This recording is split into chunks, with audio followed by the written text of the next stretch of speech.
Hello, everybody, and welcome back to the first YouTube episode of Bunker Boys. If you guys remember long ago in the days of only Spotify, Apple Music, all that stuff, we tried this before and then we rebranded, did something else. But after a month-long hiatus, we had the birth of my son, just took a little break, and we decided to bring back Bunker Boys. So here Slade and I are. We're going to talk golf. This is just strictly a golf podcast, and so we're really excited to bring this back.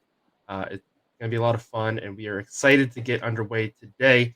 Um, Without further ado, let's first jump in and talk about our sponsors. As always, still have Dubby been there with us, and we really appreciate them.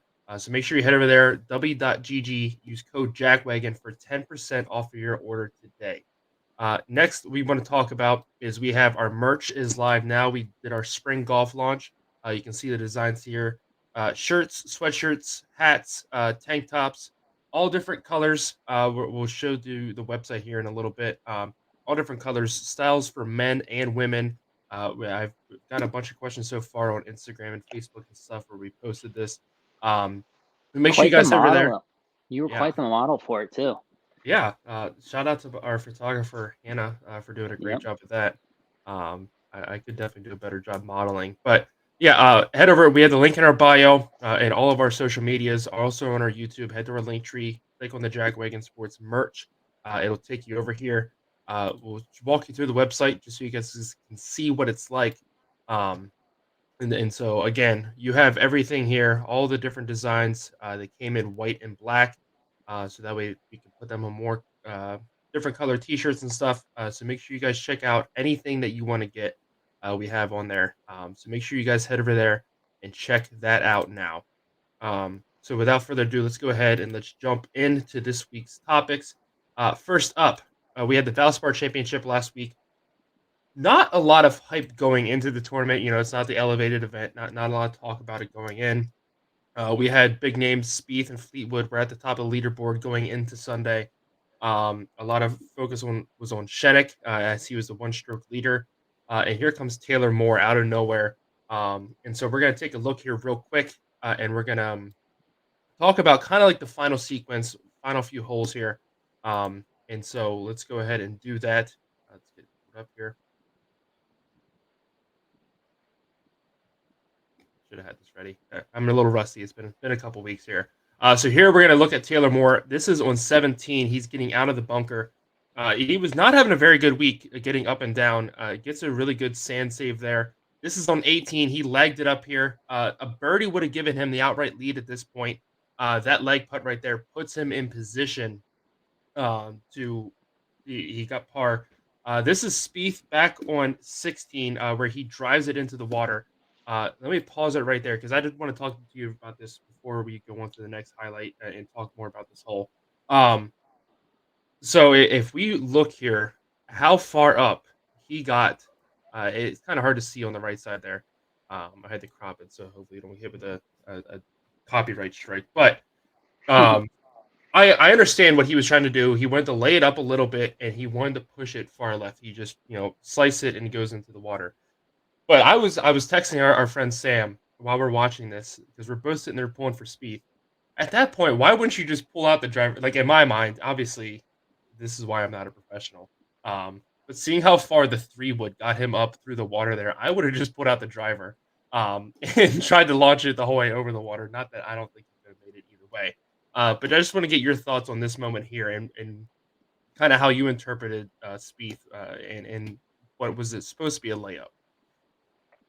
Yeah, so I think that, like you had said, I mean, seeing where this got him, how far up in the water, you would think that you would just pull the driver out. I mean, we've seen in recent years people like Justin Thomas, Rory McIlroy, when they're ahead or even close, and they just keep playing the hole the same way they have all week. They're not going to change it.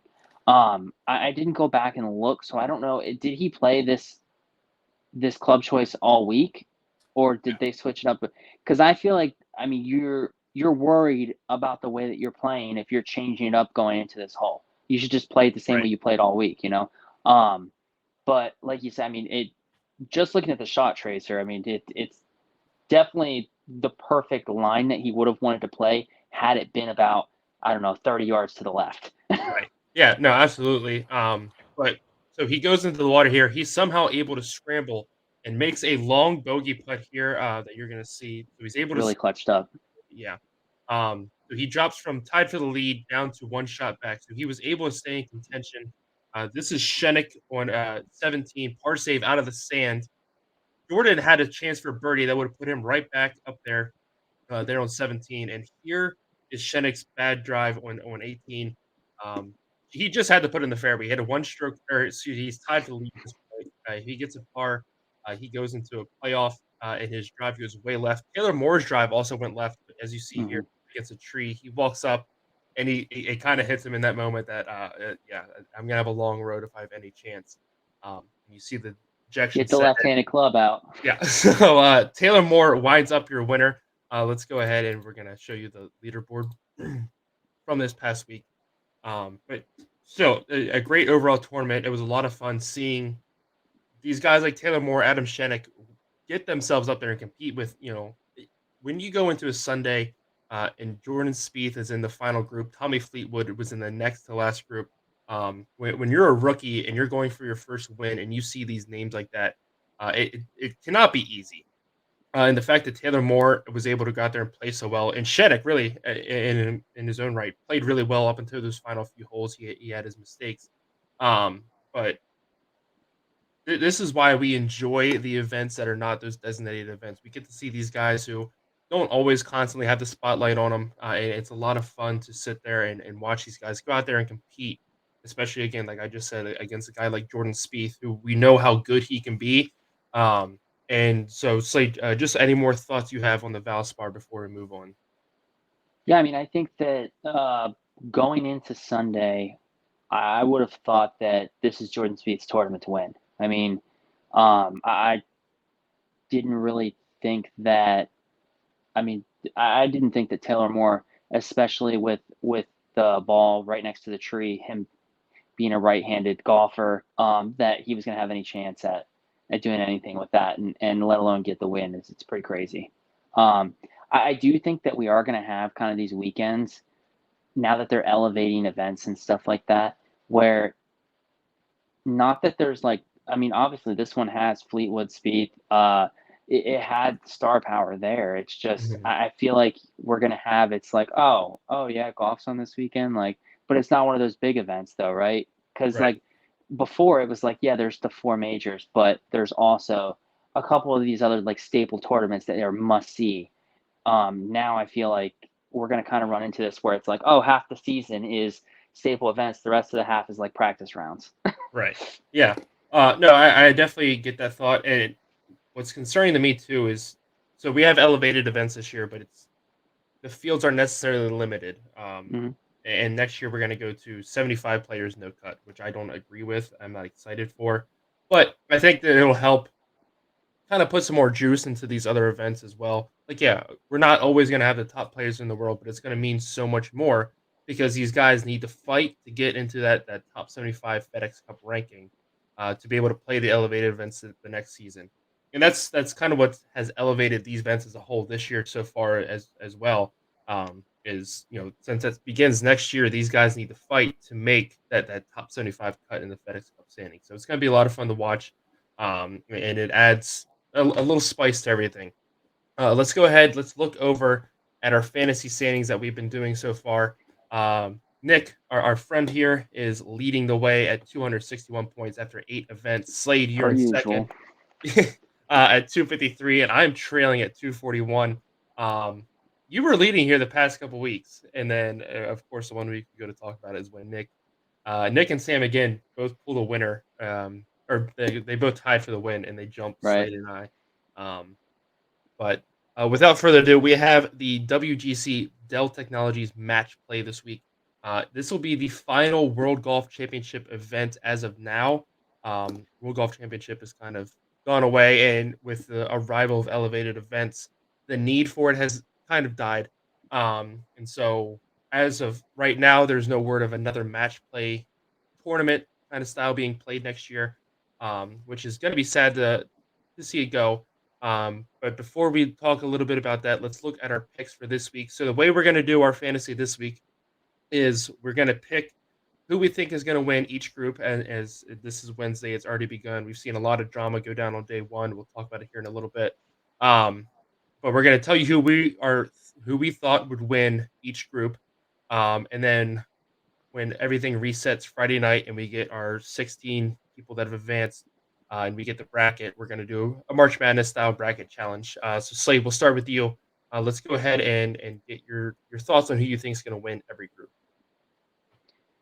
Yeah, so Scotty Scheffler, I mean, you can't go wrong with him. I think that it's going to be really hard to count him out in any style of play. You have like Kevin Kisner, who I had picked later on here, that is really good at these head-to-head battles, and then you have someone like I don't know, Rory McIlroy, or John Rahm that are really good at the tournament style plays. Scotty Scheffler just seems to be really good at both of them. I mean, I think last year was his first time playing it. Is that correct? And he had made it to the semis, I thought.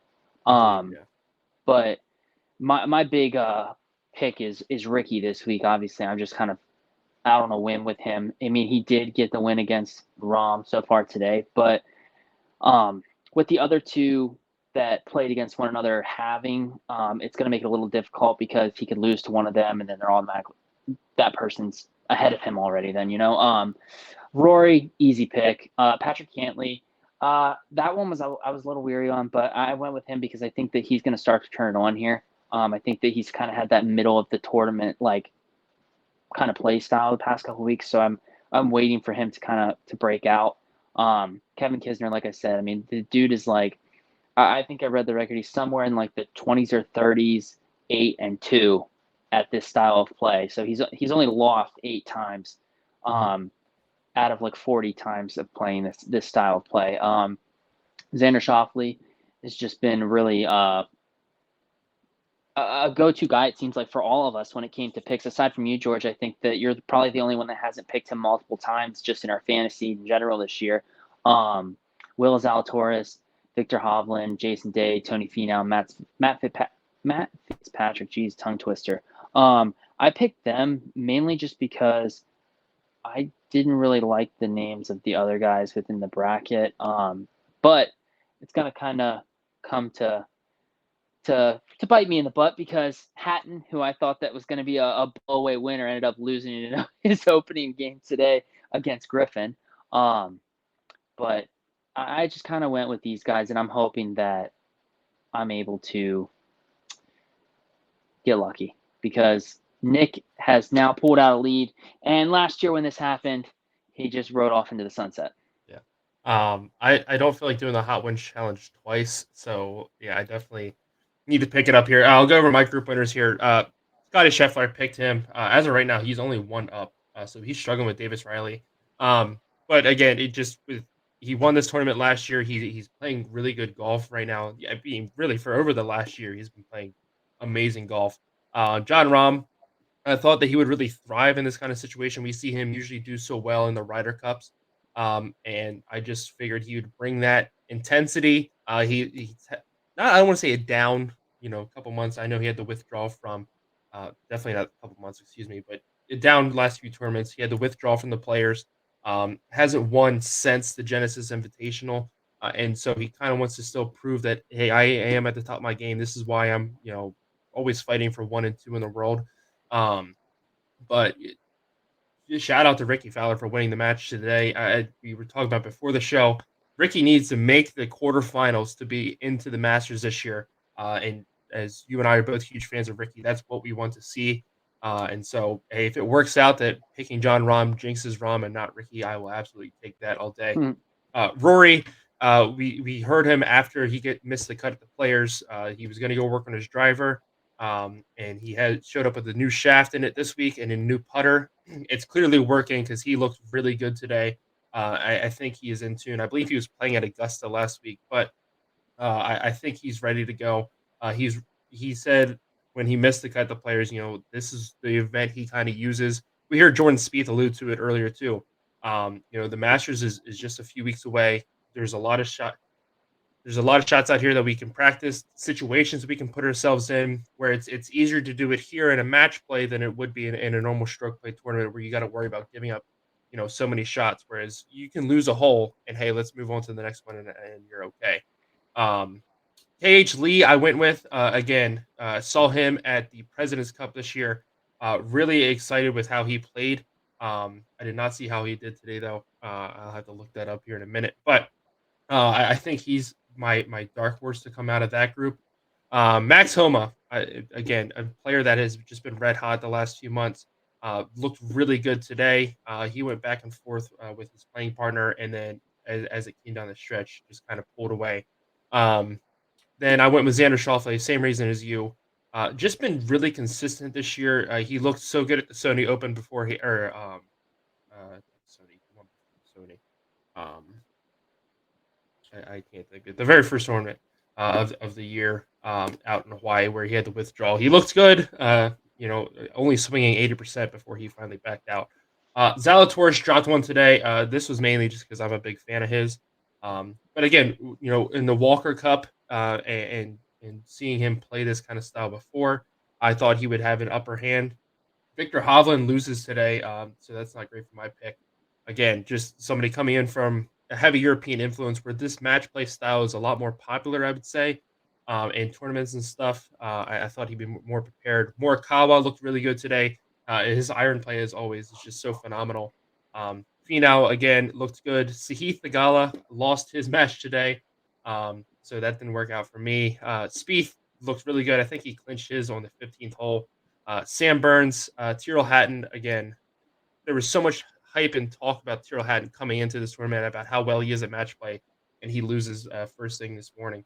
And then Cam Young, this is a golf course that really suits guys who can drive the ball super far and accurately, and that's what Cam Young does, and we saw it on display. I believe it's the 12th or 13th hole that a lot of guys were laying up and then attacking, and Cam Young just pulls out his driver. I think he hit it like 6 feet. So he's just on another level as always with his driver. I went with Tommy Fleetwood here in my last pick as somebody who has been so good here lately. And I thought he would continue that again. Played before in Ryder Cups and in this kind of situation before. I thought he would. And there's still 2 We days. both thought. Yeah, there's 2 days to bounce back, but he drops one today. I looked it up for you though. KH Lee, he lost to Harmon 3-1 earlier. Before I just want to talk about some surprising scores that we've seen so far. Obviously, the first is JJ Spawn beating Matt Fitzpatrick, 5-3. And so it's not just that's a whooping. Yeah, it's not surprising. You're gonna see upsets, but I wouldn't have predicted in my wildest dreams that Matt Fitzpatrick would lose 5-3. That's what I would have thought. Rahm would have beat Fowler today with the way Fowler's played for 2 years. Yeah. And then the other one I wanted to talk about or just point out was Sung J M, who cruised to his victory, and now I can't find it. I just had it pulled up here. Where was it? They're 8-6 over Maverick McNeely. So Sung J M absolutely put it on McNeely today, winning 6 holes early, up 8 strokes. Just quick insane. Quick day at work. Yeah. He was up, I believe, 5 through 9, and then he went up 6 through 10. So just absolutely insane stuff to watch there. But as I alluded to earlier, this will be the last year of match play, and so we are kind of sad to see it go. Oh, I am sad. I just want to get your thoughts on it, Slade, about this being the last year. Yeah, I'm kind of disappointed in it. I mean, I think that maybe it's not a big moneymaker for them because it's such a different style of golf compared to what they play every other weekend. But I think that if their goal is to compete and have the guys have fun, sort of like what Liv is like proposing towards the players, like, oh, come over here, you get to have fun, you get to play whenever you want, only a few times a year, and we'll pay you a bunch of money. I think that at least doing a tournament like they're doing this weekend each year is a way for everyone to have fun. And like, I mean, just watching Rahm and Fowler today, like they're both out there having a good time. Like chuckling back and forth. Fowler's ball was completely plugged in the sand. And Rahm came over and looked at it and was like, "Yeah, that sucks." And then he told him he could drop it instead of hitting it out of the plug. Like it is just it is. And then he ended up doing that, and then it ends up biting him in the butt. Rahm was up 2 at that time, and then it Yeah. comes back. It's just fun to see, and you get to see their personalities a lot more and stuff. So it's just interesting to see. It offers a different look at golf. I mean, when we go to the golf course, there's all kinds of different ways for us to play and stuff like that. Different games, different ways that we could play if like 2 or 3 people go to the golf course. For these guys, it's the same way every single weekend. This is the one tournament that they get to play that offers a different way of playing. It switches it up, and it's a little fun for them. So I'm kind of disappointed in that aspect to see that they're not going to be playing this going forward. And I understand why there's some concerns about this from especially like a sponsorship side, Mm-hmm. like Dell Technologies. And you get these hospitality suites for everybody, and especially on like a Saturday or on a Sunday, when you're cutting the field down so much, more so Sunday than anything, because there's only 4 golfers on the course on Sunday. You pay a lot of money for these suites, and you see golf for maybe 15 minutes. And so I get a lot of those concerns, but like you said, it's such a refreshing change of pace to have a tournament like this, where these guys can come in and we get, like you said, we get to see their personality a little bit more. We get to see a lot more, gamesmanship of guys, conceding putts, not conceding putts, and the head games that goes into that, that bleeds into the game within the game. Um, but it's such a nice refresher as compared to, okay, we're gonna show up to this place this weekend, where here's 4 days of just the same, exact tournament, Mm-hmm. same style all the way through. That's why I also kinda like the Zurich Classic a lot. It's a team Mm-hmm. event, again, just mixes it up a little bit, and it's something different than just the same old, tried and true. I hope this is something that comes back in the future. I believe, Jay Monahan said it's not in the cards for 2024. We'll have to wait and see when that schedule comes out. What is, gonna replace this? I also hope that even if they don't do this match play, they come back to Austin, the Austin Country Club. This is a beautiful place. Mm-hmm. Ridiculously hard, some of these holes, and water hazard. It almost looks like an ocean next to some of these fairways. I don't remember the exact hole, but I think it's 11, 11 or 13, where it's just water the whole way down the left side of the fairway. And it's beautiful and it's super challenging, but it's a lot of fun to watch as well. So I hope they do bring something back here at least. Question. Mhm. Well, I guess 2 things. First off, the people that are like saying about the boxes and stuff like that. I mean, if you're buying a weekend pass, if you're like renting out this box for the weekend, you're getting a whole extra day of golf. So I Yeah, don't think that they have any reason to complain. They started on Wednesday this week. Usually it's Thursday to Sunday. I understand there's only 4 people out there, and if you buy a box at like the 18th hole, whatever it is, and you get to see the dudes hit that hole once, yeah. it's a little difficult. But I mean, sometimes they might right, they not might not even even come up get the to that 18. hole. Yeah, but the other thing, I think you and I talked about it last year when this tournament happened. But is this the course that the University of Texas plays at as their home course? Because I I think that we had talked about when Scheffler was going here that him and Yeah. Jordan Spieth both would have an upper hand having played at this course multiple times through school. I don't think Texas plays here. I think Texas has its own facility down the road. Oh, okay. I think just being in Austin, I'm sure they Mm. probably had like tournaments and stuff here before. I couldn't Uh, remember. I know that we had yeah, talked about this last year and that it was where they both went to school. Like they had been in this area, probably played it multiple times. Um, yeah. but obviously, I mean, I honestly wouldn't be surprised with both of them being, or I believe Scheffler's from Dallas, and I know that's not technically his home course, but I wouldn't be surprised if they're like members here or even honorary mm, members, and they just get to go play whenever they want.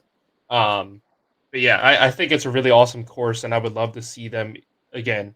Match play is cool, but if we can at least bring in a normal 4 day, stroke tournament here, I would really like to see that. Just because this is such an awesome place. I think Austin, Texas, is an awesome place to host a PGA mhm, event. If the PGA, wants to continue to grow, get more outside eyes on the sport of golf and on its product, I think going to Austin, or I know we go to Dallas for the Charles Schwab and stuff, but I think Austin with just the youth movement that's going on there, like we make fun of it called hipsters, but I think that's the kind of demographic that if the PGA wants to continue to grow, this is what we need to target. This is what we need to bring in.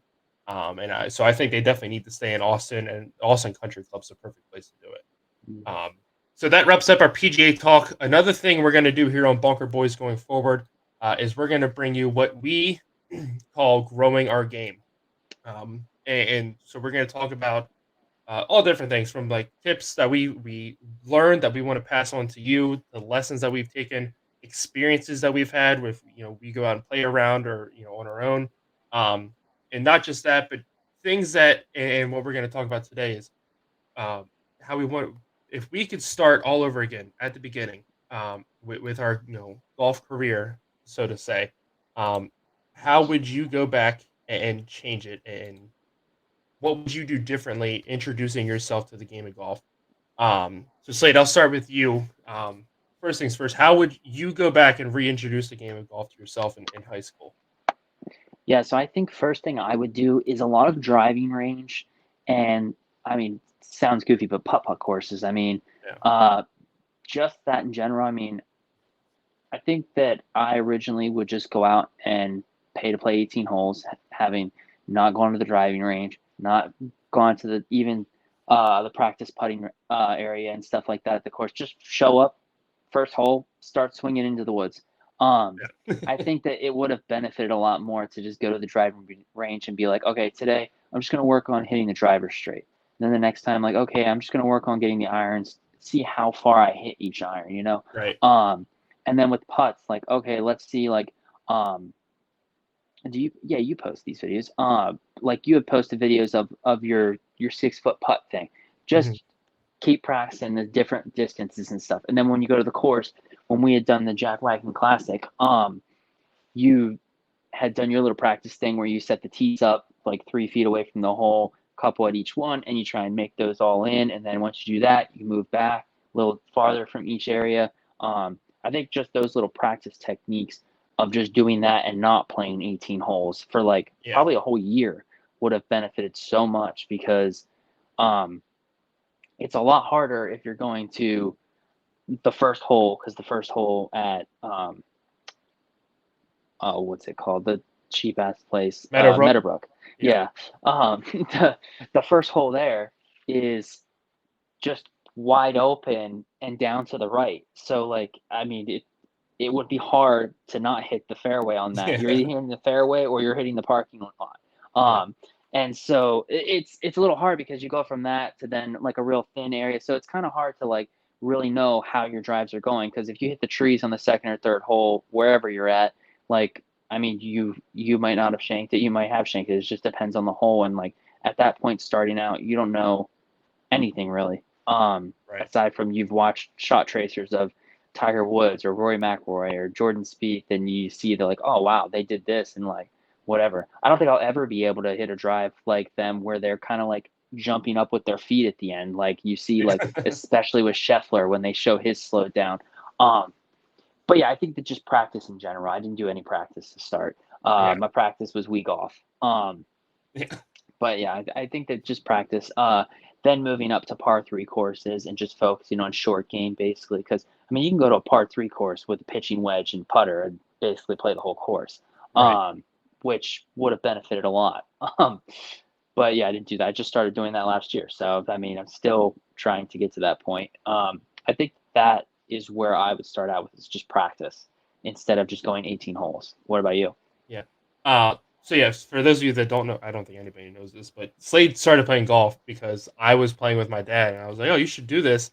So we literally drove to Dick's. He bought like a starter Callaway set or top flight set out of the box. We Mm-hmm. drove to our local municipal golf course and went out and just played 18 holes. Like he said, there was no introduction to it or anything. We just started playing. Um, my introduction to golf was my dad was playing with his boss, and he said, "This is something we're going to start doing on Saturday and Sunday mornings." And I said, "Okay." And so we started going. I got a hand me down set. But yeah, like you said, I would definitely practice a lot more. I would want to go to the driving range. I don't think if you want to go out and start playing holes, um, like our friend Jesse, we were talking about this last year. He's like, I don't think I've ever played a full 18 yet. And he's been playing for a little bit now. And he's like, I just get tired of it, and I feel like that's something that we dealt a lot with too. Mhm. And especially for us being so competitive, wanting to be so good at a sport, not used to being, bad at something, and being bad at it for so long. When we first started out, you get the whole 13, you're like, dude, this sucks. Like, I don't want to do this anymore. And then you get, in your head mentally, and it just makes everything 10 times worse. So I would definitely say if I would go out and play holes again, pay for 9 the first time or the first couple times. If you only end up playing 6 or 7, you're not gonna lose that much money. But, don't sit there and feel like you spent money to play 9 holes. You don't have to go out there and play all 9. If your brain is just mentally done, if you're physically tired, if you just wanna stop playing golf, there's nothing saying that you signed up for this, you need to play all 18. And so 'cause there are a lot of par 3 courses, but maybe not everybody has one. So I think that would be a good alternative too to playing, like you said, the par 3 course. I think that would be a really good starting point as well. I would definitely get fitted a lot earlier too. Not necessarily right at the start. Like, I mean, if you don't even I know think really. I think that this also fits into your height along Yeah. with Nick's height. It the fitting would have definitely worked out way better for the both of you had you been playing with clubs that were for giants. Yeah. Like like the Dick's Sporting Goods clubs that I bought, they're the same, relatively close to the same club size, at least that I Mhm. would be fitted for if I went somewhere. But for you Okay. guys, it's a big difference. Yeah. Your guys' form is completely different because you're leaning over for these short ass Dick's Sporting Goods clubs. Yeah. Well, yeah, like, and not just, fitting too, but, take a couple lessons. I mean, a lot of places sell 4-pack of lessons. It's an hour long. I would definitely go do that. You understand so much more. You learn a lot about the physics of your game. Like, I've been talking, with Sam, who's basically been my, golf coach. I call him in our group text, but, I'll send him a video. I'm like, "Okay, like, I know this doesn't look right. It doesn't feel right. What should I do differently?" Like, for my entire lifetime, I have just sliced my driver dead right. And everybody's like, "Oh, you got to move the ball up in your stance, move it up, or try a strong grip with your hands." And I'm like, "Okay," and I keep doing it. And every once in like 20, 20 drives, I'll hit it straight. I'm like, "Okay," but every other time, I'm still slicing it dead right. And finally, I sent him a video last night. I was like, my club face is wide open as I'm coming down. So my ball's here, and then my club face is coming in like this. I'm like, this is why I'm driving it. So finally, I took a screenshot of the video. I'm like, why am I doing this? And here, and this would probably work for you too. I'll pass this little tidbit on to you. Um, we grew up playing baseball, and so I have always swung my clubs like a baseball bat, and it never clicked in my head. And he's like, so as when you take your swing back naturally, and I had, my grip like this, and I have a spare driver shaft now because I put a new shaft on because the guy when I got fitted said that's what I needed. And so when I took it back and I just brought my hands back slow, my hands were naturally turned back, so that's gonna open your face.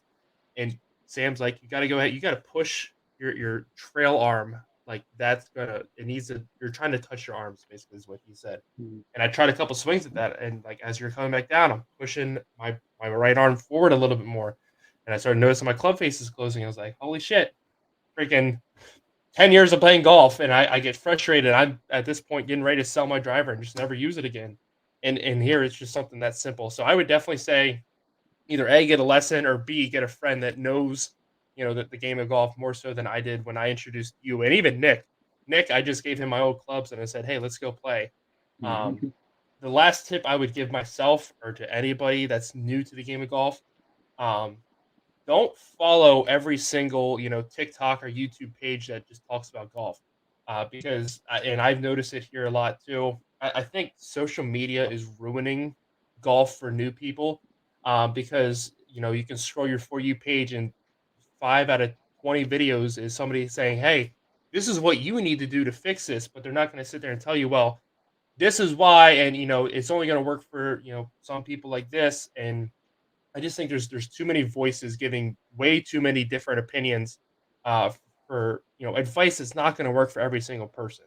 I will say there's been a lot of advice on there that, yeah, that's great, but I just think you need to. I would follow like one person and say, okay, this is I'm going to follow you, going to get your advice, And if you see outside advice, hey, go try out a couple things, but just try to limit the voices is what I would say, from different, social media people and stuff. And if you get your own coach, follow your coach. Don't worry about, what all these other guys are saying so much on social media. I think that's a big reason why I feel like I'll start working on something. I'll see a different video. I'll start working on this. And so I think that'll help a lot too, is limiting those outside voices. Um, so for this week's episode, let's go ahead one more time. Remind you, w.gg, head over there and use our code JackWagon for 10% off your order. That'd be really awesome if you guys could do that. And as always, we're going to show you the merch one more time. Make sure you go check this out. The link is in our bio. Add it to the stream, please. Thank you. The link is in our bio. Hats, shirts, sweatshirts, tank tops. We got it all. Men's and women's, all different colors, not just black and white. So we'd really appreciate if you guys went over there and check that out. Thank you guys for bearing with us this episode. It's our first one back. We're still got a lot of stuff to work out. It's been a month off, but we appreciate you guys checking us out. We will see you in the next video where we're going to talk all about the aftermath from the Dell Technologies match play and get you ready for the Valero Texas Open.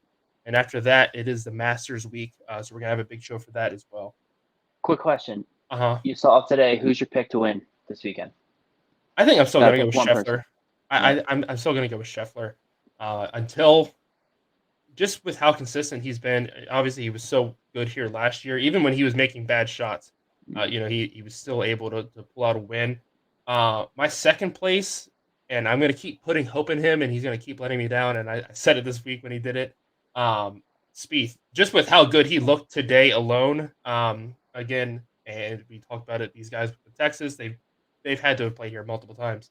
I think, and I believe since I saw the stat today, since 2009, he's accrued the most points, FedEx Cup points in the state, like at tournaments in Texas and stuff. So obviously he loves his home state, and so I think just being there was going to give him a little bit more of a boost. I did not look to see if he's playing next week, but we'll talk about that. But I will say, and I hate bringing this up because it's going to jinx him even more than I already do. But the last 2 years, he's won on Easter Sunday. This year, the Masters will conclude on Easter Sunday. So, last question for you. Yeah. I did see that set. I was going to bring it up next week. I'm glad you brought it up. Ricky doesn't make the quarters to auto bid himself into the Masters. I'm going to say no, because breaking my heart. I don't want to jinx him. Okay, I like. See, that. Jordan's in. So, I can say, yeah. I think Jordan's going to win. But I want to see Ricky at the Masters so bad. I'm not going to sit here and say Ricky's going to win. I'm not going to go out there and put money on Ricky, because as we saw last week, I put money on Schenek, Fleetwood, and Speith, and no money on Taylor because I was like, oh, he's 2 strokes back. He's out. You had the other 4 at the top 5, though. That's good. Yeah. So that was it. But yeah, so there we are. But yeah, that'll do it for our show this week. We will see you guys next week. Thank you so much for hanging out with us. Have a great rest of your day.